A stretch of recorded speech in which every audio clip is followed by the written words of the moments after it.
We had to wait until the third round for the Jets to finally address offensive line. The Jets took, with the 92nd overall pick, the tackle out of USC, Chuma Edoga. J-E-T-S, Jets, Jets!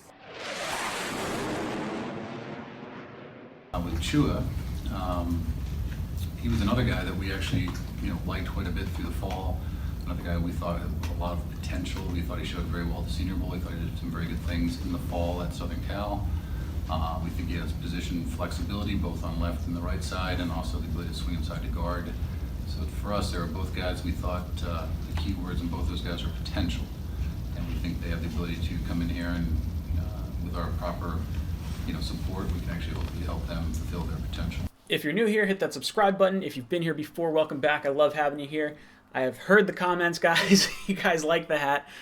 For anyone that has watched the live stream, the cockpit, I have been wearing the hat nonstop since we started that whole series. So you guys have seen the hat before. If you guys want to see the hat some more, I guess I'll wear it because I'm a sucker for comments. But all right, Edoga. We gave up the 93rd overall pick and our 7th round pick to move up one slot with the Vikings to select this dude. So what does it all mean? Who is this guy? What should we expect from him this season? I was scratching my head a little bit because with the Jets having so few picks, I would have liked to have seen them acquire more players, not give up a 7th round pick to move up one slot to get a tackle that wasn't a top prospect. But honestly, a 7th round pick probably is not going to be a huge contributor on the team. Maybe a special teams guy, may not even make the roster. So if we get a good player in the 3rd round because we gave up that pick, so be it, I guess. I guess the Jets could have had some knowledge that a team was looking to trade up. Generally, what tends to happen is teams will rank players in tiers. So you may have 5 players at this particular tier in this range that you're looking to kind of get one of those guys. And I think the Jets panicked a little bit when the Cowboys took Connor McGovern, the center or guard out of Penn State, at the 90th pick. And I think Edoga was probably one of the last guys in the tier of players that the Jets were looking to acquire. And by giving up that 7th round pick, they were able to slide up the one slot to secure that player. Now, what should we kind of expect from him? Pro Football Focus had him as the 9th graded tackle in this class, so not overly high. They said he needs to add a little bit of weight.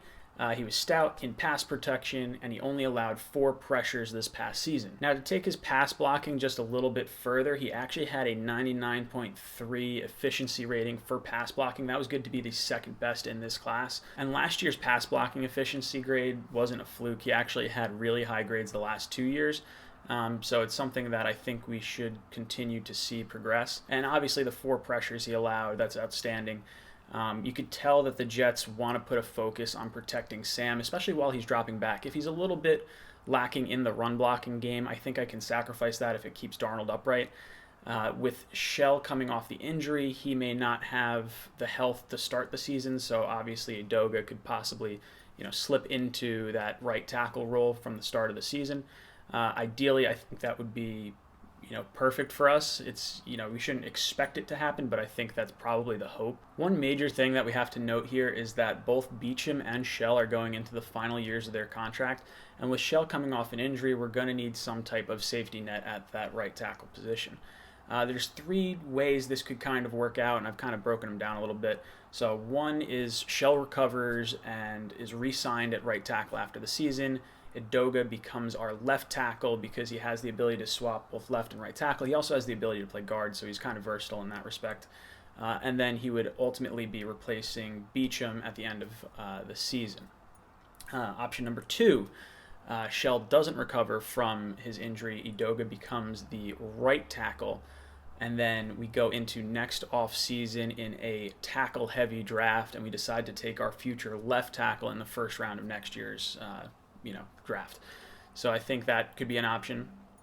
And then obviously the 3rd option, Shell recovers and is re-signed as the right tackle.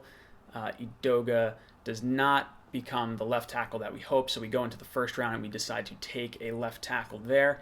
And then in which case we possibly slide Edoga in and have him compete with Brian Winters at the right guard position, or possibly even replace him depending on contract situations and what the Jets kind of feel that they have gotten out of Edoga. I would like pretty much any of these possibilities to take place. I do think that this was a smart pick for the Jets as far as um, a versatility standpoint, and also a being proactive in advance. This is the highest offensive lineman that we've seen Mac take. Now, I wish it would have been higher. I know losing that second round pick and not having it obviously hurts the value of the player that we could get, because we're getting players in the third round. But overall, I do think this was a move made with the foresight that this is going to be an issue next year. And also the idea that, we looked to get a quarterback in the part of a draft that was a quarterback heavy draft last year.